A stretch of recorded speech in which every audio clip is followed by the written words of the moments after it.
خالد بن ولید بڑا غیرت والا آدمی ہے. 70 صحابہ کو خالد بن ولید نے قتل کروایا ہے غزوہ احد میں اسلام دشمنی میں. لیکن آپ صلی اللہ علیہ وسلم کی بصیرت دیکھو, یہ نہیں کہ ان کو بس کسی طرح مار دو, انہوں نے 70 افراد کو شہید کروایا. نہ آپ صلی اللہ علیہ وسلم جانتے تھے غیرت مند ہے تبھی تو لڑ رہا ہے, غیرت کا غلط استعمال میں لڑ رہا ہے. لیکن ان کو یہ کنفیوژن ہے کہ یہ صحیح ہے اور ہم کیا ہیں, غلط ہیں. یہ سمجھ رہے ہیں ہم نے ان کے باپ دادا کے دین پہ حملہ کیا ہے, حالانکہ اصل ان کے باپ دادا کا دین وہی ہے جو ہم پیش کر رہے ہیں. جہالت ہے, غلطی ہے. کسی طرح ان کو زیر کرو. ایسا غیرت مند آدمی اگر ہمیں مل گیا تو کس کے لیے کام کرے گا؟ جو ہمارے مخلص لڑاکا اللہ کے لیے لڑنے والے 70 کو شہید کر سکتا ہے, وہ اسلام دشمن جو اللہ کے لیے نہیں لڑتے ان کا کیا کرے گا؟ تو آپ صلی اللہ علیہ وسلم نے کیسی بہترین تدبیر کی کہ صلح حدیبیہ کے بعد آپ صلی اللہ علیہ وسلم نے جب خالد بن ولید لڑنے کے لیے آ رہے تھے تو صلح حدیبیہ ہوئی تو چلے گئے, پیغام بھیجا کہ خالد بن ولید کو جا کے بتاؤ کہ نبی نے پیغام بھیجا ہے کہ تمہارے جیسا سمجھدار اور ذہین آدمی اب تک اس کی سمجھ میں اسلام نہیں آ رہا, یہ بات ہماری سمجھ میں نہیں آ رہی. او کما قال صلی اللہ علیہ وسلم, اتنا ذہین آدمی ہو کہ اسلام نہیں سمجھ میں آ رہا. تو خالد بن ولید نے جب یہ سنا فوراً متاثر ہوئے. انسان اپنی تعریف سن کے خوش ہوتا ہے. عزت دار لوگ جو ہے نا وہ پیشانی سے پکڑ کے گالیاں دے کے نہیں لین پہ آتے ہیں. وہ عزت دار آدمی آپ اس کو اچھے الفاظ سے دین کی طرف بلاؤ گے تو وہ آ جائے گا. قادیانی بھی اگر دین پہ لانا چاہتے ہو نا اور وہ اس میں آپ کو نظر آتا ہے کچھ, تو پھر آپ کو اس سے بہت محبت سے بات کرنی پڑے گی. یہ نہیں جا کے ایک صاحب گئے نا ایک قادیانی کو دعوت دینے کے لیے, ارے کتے جیسی تیری شکل ہے, اس طرح کی بات مجھے اچھا نہیں لگ رہا ممبر پہ یہ بات کرنا. کتے جیسی تیری شکل, تو تبلیغ کرنے جا رہا ہے, کیا کرنے جا رہا ہے بھائی, اس کو وہ آئے گا. تو خالد بن ولید کا دل کیا ہو گیا؟ نرم. میں نے کہا غور کرو, تلوار سے نہیں, آرام سے. لڑائی سے ہمیں زیر, اس کا مطلب بزدل ہم ڈر گئے, نہ آرام سے. تو خالد بن ولید آئے اور اسلام قبول کیا. اور پھر آپ صلی اللہ علیہ وسلم نے کہاں بھیجا ان کو؟ غزوہ موتا میں. 3000 کی لڑائی 3 لاکھ سے تھی تقریباً, مجھے پورے اعداد ابھی یاد نہیں ہیں. اور آپ صلی اللہ علیہ وسلم نے ان کو کمانڈر بنا کے نہیں, عام فوجی بنا کے بھیجا. 3 صحابہ کو, جن میں جعفر طیار بھی تھے جو نجاشی کے سامنے تقریر کر کے آئے تھے, وہ میں بھی جلدی سے مکمل کر کے بیان ختم کرتا ہوں. ان میں حضرت جعفر طیار وہ بھی تھے. 2 صحابی اور تھے جن میں آپ صلی اللہ علیہ وسلم کے منہ بولے بیٹے زید ابن حارثہ, جو انتہائی چہیتے حب رسول اللہ. جب کوئی سفارش کرنی ہوتی تھی نا کسی نے, تو حضرت زید ابن حارثہ کو جا کے لوگ بتاتے تھے کہ نبی ان کی بات کو مسترد نہیں کریں گے. ایسے چہیتے کو آپ صلی اللہ علیہ وسلم نے میدان جنگ میں بھیج دیا کہ بھئی رومی حملہ کر رہے ہیں, 3 لاکھ کا لشکر ہے. اتنے چہیتے کو بھیجا آپ صلی اللہ علیہ وسلم نے. یہ آپ کی بھی قربانی تھی. جھوٹا نبی ہوتا کہتا ہے ابے بھائی اپنے کو یہاں رکھو, ٹھیک ہے. کوئی جھوٹا نبی ہوتا ہے نا, کیا کہتا ہے, ابے ان کو تو نہیں, وہ ادھر بھیجو. تبھی آپ دیکھ لیں آج کل جو سیٹ اپ چل رہا ہے نا, چھوڑو ابھی میں زیادہ آگے نہیں جاؤں گا. آج کل جو عجیب سا سیٹ اپ چل رہا ہے, اپنے یہاں دوسرے وہاں, تو ایسا سیٹ اپ چل رہا ہے آج کل. تو نبی صلی اللہ علیہ وسلم نے زید ابن حارثہ کو بھیجا اور جعفر طیار کو, دوسرے عبداللہ ابن رواحہ تھے یا کیا نام تھا ان کا, ایسے مجھے ذہن سے نکل رہا ہے. تو وہ عبداللہ ابن رواحہ رضی اللہ عنہ. آپ صلی اللہ علیہ وسلم نے فرمایا ان میں اگر یہ ایک شہید ہو جائیں تو یہ امیر ہیں, یہ شہید ہو جائیں تو یہ امیر ہے. اور مسجد نبی میں آپ صلی اللہ علیہ وسلم بیٹھ گئے. اب 3 لاکھ کا مجمع ہے اور ادھر تھوڑے سے لوگ ہیں, اور دفاعی جنگ تھی, یہ اقدامی نہیں تھی. ان کو مدینہ آنے سے روکنا تھا. رومی انگریز ہیں. رومی کون تھے؟ جن کو آج انگریز کہا جاتا ہے نا, یہ ان کی اولادیں, انہی کی اولادیں جن سے یہ صحابہ کی لڑائی ہوئی تھی. تو وہ یہ بڑے اس وقت بھی بڑے منظم ہوتے تھے. یہ نبی صلی اللہ علیہ وسلم کی ایک روایت ہے, فرمایا تقوم الساعہ والروم اکثر الناس, قیامت قائم ہوگی پھر بھی رومی دنیا میں زیادہ ہوں گے. تو ایک تابعین نے جب یہ حدیث سنی, انہوں نے کہا کہ یہ ساری قومیں دنیا سے ختم ہو رہی ہیں, اسلام کی تلوار کے نیچے آ رہے ہیں, رومی رہیں گے آخر تک.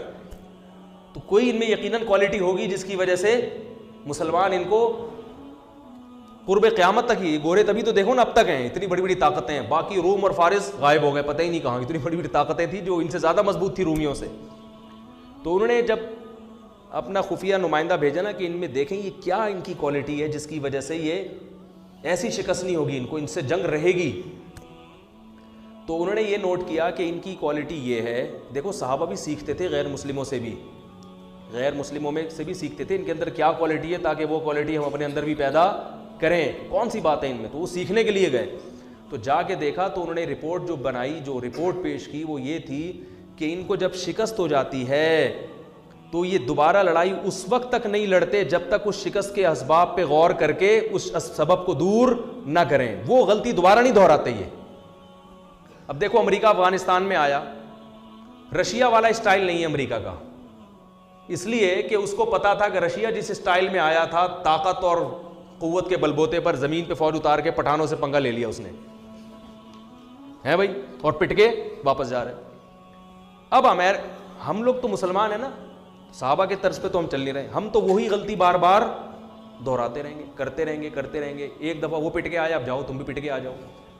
ہم تو یہ کرتے رہتے ہیں. ہمارے یہاں کوئی ایسا نہیں ہے کہ بیٹھ کے غور کرو بھائی یہ کیوں ہوا, ملک میں یہ نقصان کیوں ہوا, آئندہ نہ ہو لہذا اس کی تلافی ہو. جیسے بھی قادیانیوں کا جو بل پاس ہو گیا ایک دم سے قادیانیوں کی حمایت میں, تو اس پہ غور ہونا چاہیے یہ ہوا کہاں سے ہے, اس پہ تسلی سے غور ہو کے پھر وہ لوگ سامنے آ جاتے, پھر آئندہ کے لیے ایسا نہ ہو, ان سب چیزوں پہ غور ہونا چاہیے نا. تو میں یہ عرض کر رہا تھا کہ خالد ابن ولید رضی اللہ تعالی, وہ جو تینوں شہید ہو گئے اور ایسی جنگ لڑی ہے انہوں نے. عبداللہ ابن رواحہ نے فرمایا, گوشت کھا رہے تھے انہوں نے چھوڑ دیا, انہوں نے فرمایا کہ زمانہ بہت طویل ہے, دیکھ لیا نا نہیں ٹک سکتے, ان کے سامنے لڑائی لازمی ہے. تو ایک صحابی نے تو اپنی بیوی کو طلاقیں دے دی وہاں کھڑے ہو کر. انہوں نے کہا بیوی یاد آ رہی ہے جس کی وجہ سے میں جنگ میں لڑ نہیں پا رہا, تو اس کو طلاق دی تاکہ اب نہ بچوں کی فکر نہ بیوی کی فکر.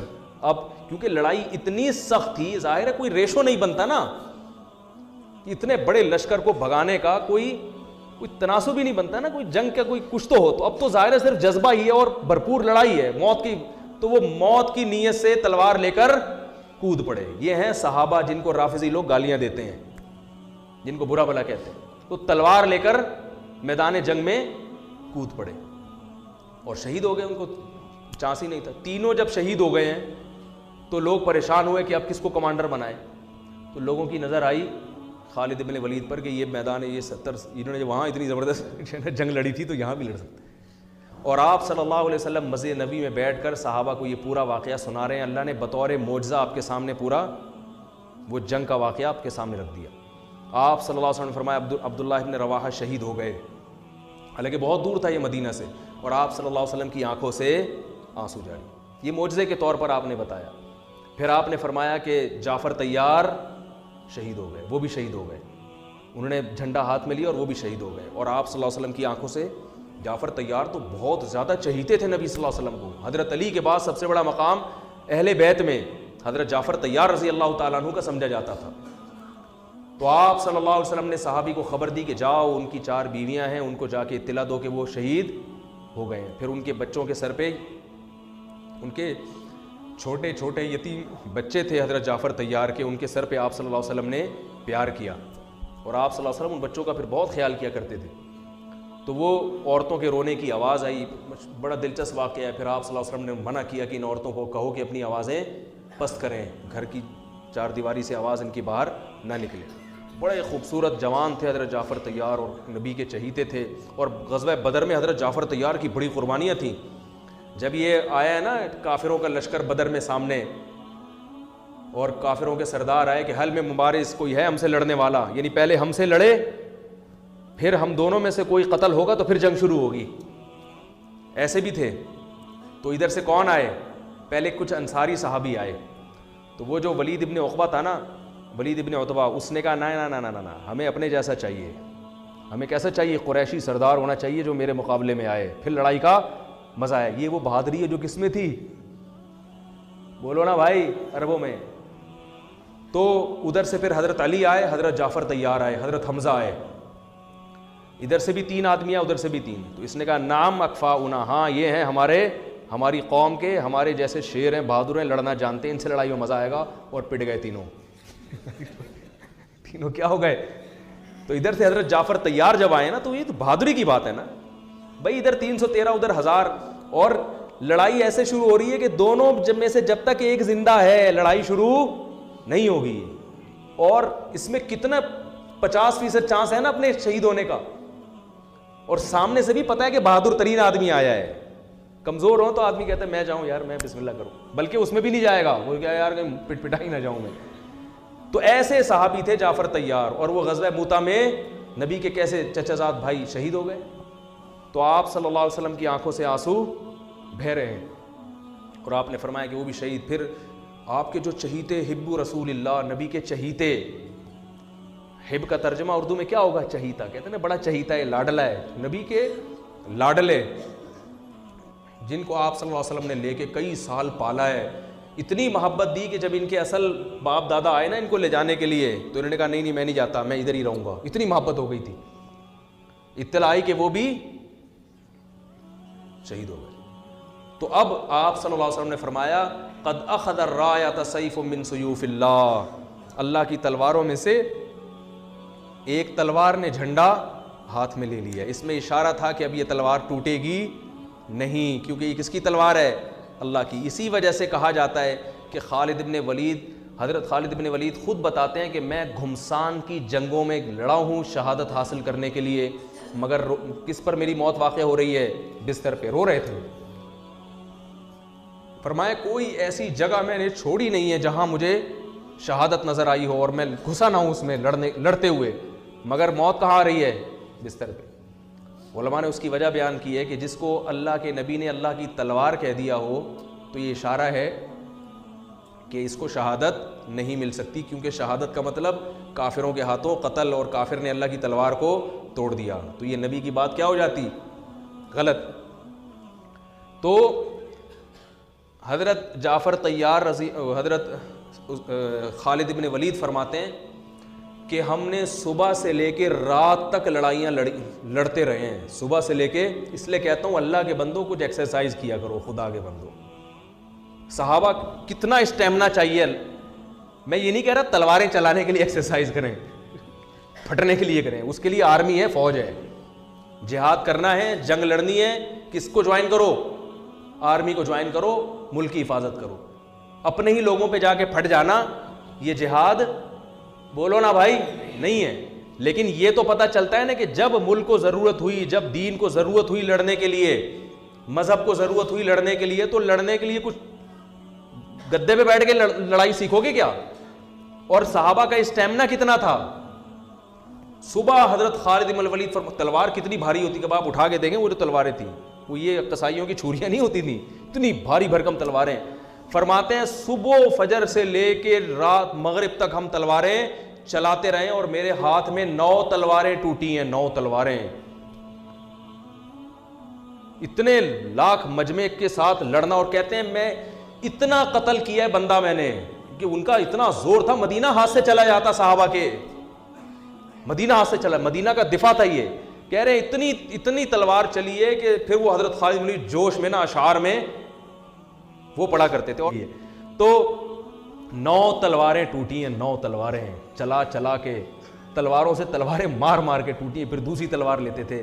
اور کہتے ہیں ہم پھر شاعری میں اپنی بہادری کے واقعہ بیان کرتے تھے کہ ہم نے جنگ کے موقع پر یا اس طرح تحدیث بن نعمت کے طور پر یہ بہادری بیان کرنا غلط نہیں ہے. تو بتاتے تھے ہم نے کھوپڑیوں کے مینار بنا دیے، کیونکہ 3 لاکھ سے مقابلہ اتنا قتل ہوا ہے، پھر وہ دشمن بھاگا ہے وہاں سے.